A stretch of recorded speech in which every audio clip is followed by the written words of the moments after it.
Hello, my name is Sebastian Guasgan. I'm an assistant professor at Clemson University, and I'd like to talk to you today about Open Nebula and show you a very few basic features.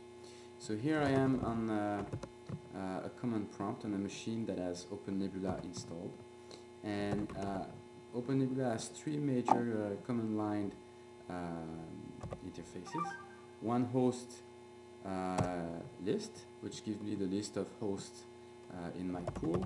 One VM list gives me the list of virtual machines that I've started, and one VNet list gives me the list of virtual network. So here, obviously, I have nothing. I have no host, no VM, no virtual network. One thing about those three commands is you already see that I put something here, I put list. So definitely these commands have a usage. And if you just type the name of the command, then you'll see the usage. Here, one VNet has a create, has a show, a delete, and a list option. So let's create a virtual network, for example.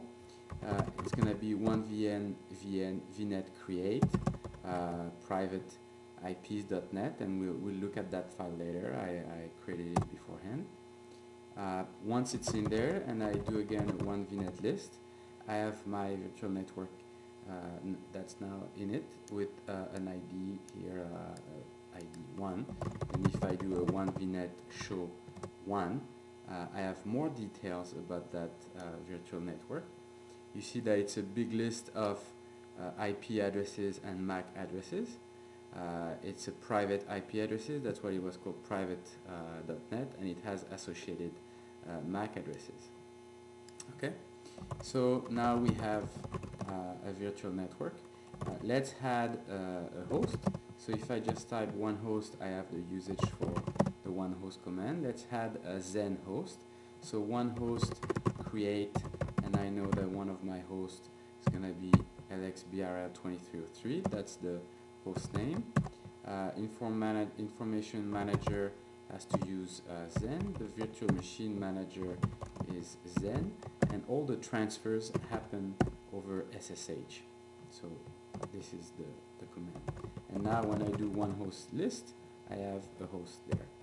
Let's add a couple more, and I know that 2304 is also a Zen host, 2305, 2306, and okay, one more, 2307, and now when I do one host list, I have 5 hosts.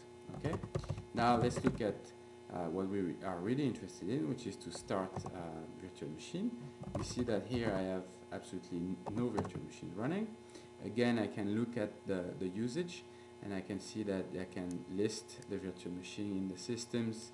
I can resume and suspend machines, migrate them, and of course the first one being one VM create. One VM create, and I need to put a template file. So I already have a template file written, so I'm going to do one VM create VM slc5 .pool. That's the name of my template. And now when I do one VM list, I have a virtual machine in it. Its ID is 33, and we see that it's in status pending. Let's look at what's inside that virtual machine template. It has some basic directives that are well documented on the Open Nebula website. I specify the number of CPU, the memory associated with that virtual machine, the OS using PyGrub, and then I attach a disk to that virtual machine. In my case, that disk comes from an image repository over HTTP, so that's why you have HTTP here. I have specified the lease for the network address, and here you see that it's using the lease with the network name private IPs, so that's the list that I just added. And currently I commented out all the scheduling information. So the template can be really easy. Let's look at our one VM list, and we see that now instead of pending, it has gone in boot state, so the VM is booting. it's in boot state, and then it should reach running state. Let's look at the private IPs.net file, and that's the name of my lease.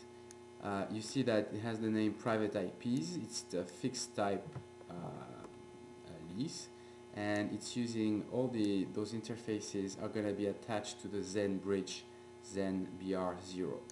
In it, I have, using this format, leases equal IPs and MACs. In my setup, I have to lease pairs of IPs and MACs. So here I have generated a lot of them with a different interface and just created that file as simple as it can be. Oh, and here we go, one host list. You see that the information manager has started, and now on the first one I have a virtual machine running, and if I do a one VM list, it's still in booting state. But it shouldn't take too long before it reaches the running state. Okay? So that gives you a brief idea of the Open Nebula interface. Thanks.